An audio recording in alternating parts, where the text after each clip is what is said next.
रंजीत, आखिर कब तक हम इस मकान में सड़ते रहेंगे? हर बार तुम यही कहते हो, अब लेंगे नया मकान, तब लेंगे नया मकान।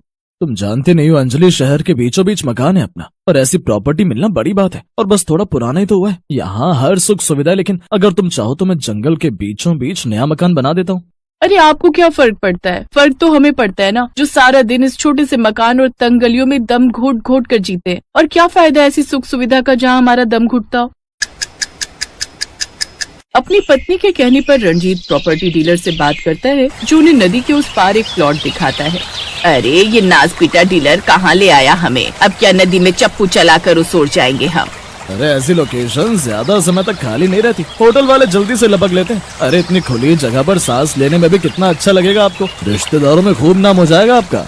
देखो ना रंजीत, घर के आगे नदी बह रही है। जब 2 मंजिला मकान बनाएंगे ना तो सबके यहाँ पर्सनल कमरे होंगे, और जब बालकनी में खड़े होंगे ना तो ठंडी ठंडी हवा आएगी। हाँ भाई साहब, अब मत सोचिए और ले डालिए। अब डीलर और पत्नी के कहने पर रणजीत अपनी सारी जमा पूंजी लगाकर वो प्लॉट ले लेता है और शहर के बीचों बीच बने अपने घर को किराए पर दे देता है। फिर कुछ महीनों बाद, अरे आप तो ऑफिस जा रहे थे, वापस क्यों आ गए? अरे बोट पर लोगों की भीड़ हुई पड़ी है, बिल्कुल भी जगह नहीं थी बैठने के लिए। तो अब दूसरे रास्ते से चले जाओ। तब तो मैं आधे दिन के बाद ऑफिस पहुंचूंगा। अब आज रहने देता हूँ, छुट्टी कर लेता हूँ। हाँ ये ठीक रहेगा, और कल सुबह टाइम से उठ जाना तो शायद आपका बोट में नंबर आ जाए। अब दिन में जाकर आप सब्जी ले आइएगा। रणजीत कुछ घंटे बाद बोट में बैठकर सब्जी लेने चला जाता है और कुछ देर बाद ढेर सारी सब्जियां लेकर घर लौटता है।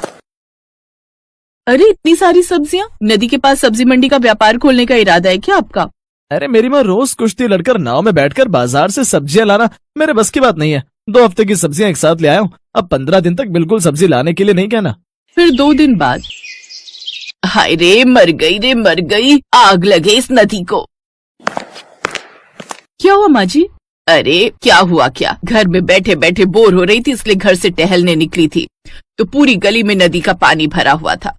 हाय लगता है मेरी हड्डी चटक गई। हाय रे मर गई। अरे जल्दी से डॉक्टर को बुला, मुझसे ये दर्द बर्दाश्त नहीं हो रहा। लेकिन माँ जी यहाँ कौन सा डॉक्टर आएगा? इसके लिए तो हमें नदी पार करके जाना होगा। ऐसी जगह लाकर बसाया है तुम कमबख्त होने की यहाँ कोई डॉक्टर नहीं मिल रहा। आप अंदर चलिए, मैं आपकी मालिश करके गर्म पट्टी बांध देती हूँ।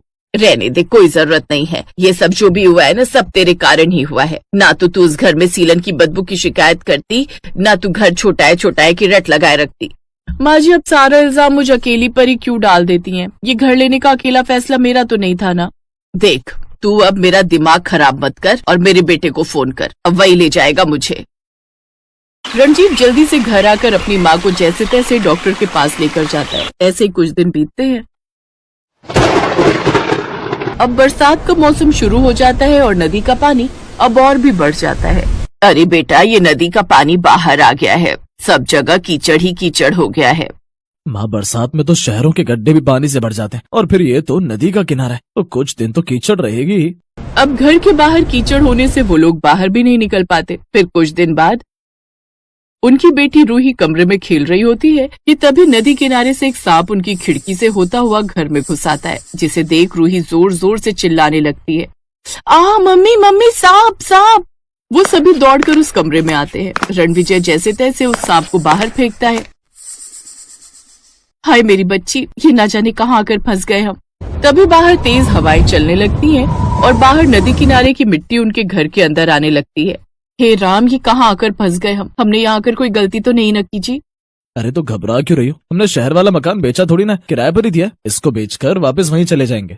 3 दिन बाद अचानक नदी का पानी काफी बढ़ जाता है। खबर में दिखाया जाता है कि पड़ोसी राज्य ने बांध का पानी छोड़ा है और निचले इलाकों और नदी किनारे बसे घरों का बाढ़ में डूबने का घर है। फिर उनके घर एक नोटिस आता है। क्या लिखा है इसमें?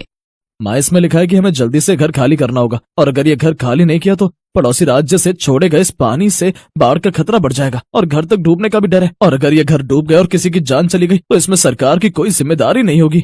अरे ऐसे कैसे चला जाएगा? इतने पैसे लगाए हैं इसे बनाने में। माँ भी ये सब सोचने का वक्त नहीं है, जान रहेगी तो ही रह पाएंगे ना इस घर में। चलो हम सब अपने शहर वाले घर में ही वापस चलते हैं।